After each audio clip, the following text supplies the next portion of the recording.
A chill ran down Claire's spine as she glanced at her phone, which had lit up again with a message that seemed to know too much. "Claire, isn't it strange how you're always alone at midnight?" She looked around her dimly lit apartment, shadows casting eerie shapes on the walls. No one knew her habits so intimately, no one alive. Anyway, she took a shaky breath, feeling the cold press of dread in her chest. Who was this? And how did they know her so well? Claire wasn't the type to scare easily. She was a tech enthusiast, working in cybersecurity. She'd seen enough phishing attempts, fake social media messages, and spam calls to last a lifetime. But this message felt different. It was precise, as if someone were right there, watching her. Just to be safe, she tried to trace the number. But her system gave her an error she'd never seen before. Connection refused. Unknown user. "What?" she muttered, trying again. The same error appeared. The temperature in the room felt as though it had dropped, and a faint whiff of something foul filled the air like burnt wires. Then came another message. "You can't trace what you can't see." Hours passed with Claire scrolling through her phone settings, her security software, and even running diagnostics on her router. It was as if her entire system had been possessed by something outside her control. She deleted the messages, cleared her cache, and even did a factory reset, but nothing worked. Then she noticed something peculiar.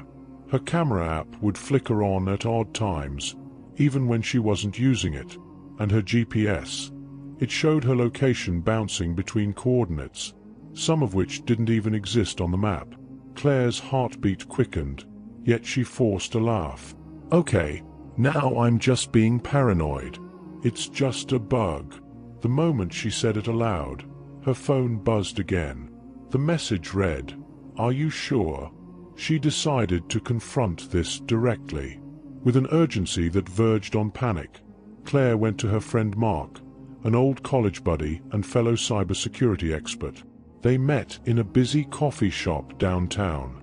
The familiar hum of baristas grinding coffee beans and the distant chatter of patrons helped her feel grounded. After she showed him the messages, Mark frowned. It could be a prank. Maybe someone hacked your phone, but it's still not impossible for them to know these things about you. Just as he finished his sentence, Claire's phone buzzed on the table. "Mark can't help you." Mark's face went pale. "Wait. Did you just send that?" "No," Claire whispered, terror creeping up her spine. How could anyone know she was meeting him? They stared at each other, their expressions reflecting the same growing dread. The following days grew darker. Messages started coming at all hours. Every single one was more chilling than the last, and no matter what she tried, there was no blocking it. She tried changing her number, her phone, even her SIM card, but the messages found her every time. One night, after work, Claire was in her living room when she heard a faint tapping on her window. She froze. Her apartment was on the 3rd floor, and no trees or ledges could explain it. It couldn't be the wind. Then came a new message. "Look outside, Claire. Don't be scared."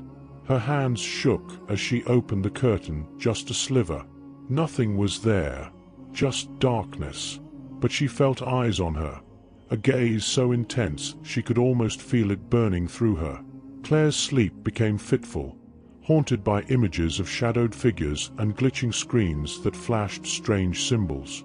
She would wake up in the dead of night, her room unnaturally cold, only to find her phone lying beside her, screen glowing with a single message, "Still watching."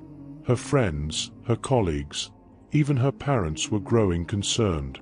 "Claire, you look exhausted," they'd say. "Are you sure you're okay?" She tried to explain but was met with sympathetic looks, disbelief, and in the worst cases, laughter. No one believed her. They said she was stressed, overworked, or simply imagining things. She began questioning her own sanity. She'd see strange reflections in her phone, hear faint whispers in her headphones, and feel eyes on her at every turn. She would double-check her doors and windows, only to feel more unsafe with each lock she turned.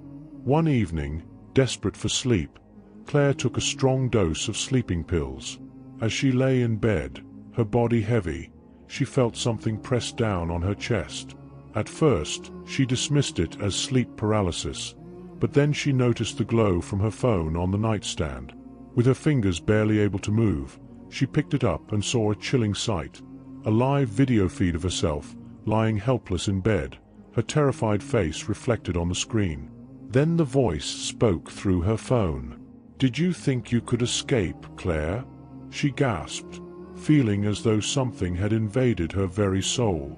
Her own reflection on the screen twisted into a horrifying grin, a look she had never made herself. It was as though someone, or something, was looking through her. In a last-ditch effort, Claire reached out to a tech support team specializing in supernatural phenomena. Ghost Tech, they called themselves. They'd gotten a reputation for handling cases that no one else could explain. The team arrived the next evening, setting up equipment, monitoring her phone, and even bringing in a paranormal investigator. For a while, the tension lifted, replaced by hope. Maybe, just maybe, they could rid her of this haunting.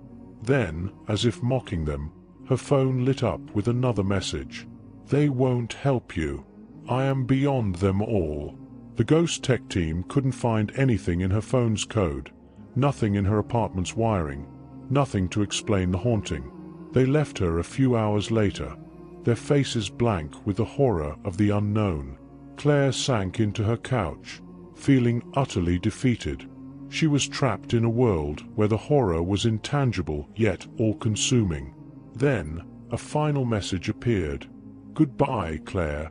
Her phone went dead, but just as she sighed with relief, her entire apartment plunged into darkness. And this time, it wasn't just a glitch. She felt a cold hand brush her shoulder.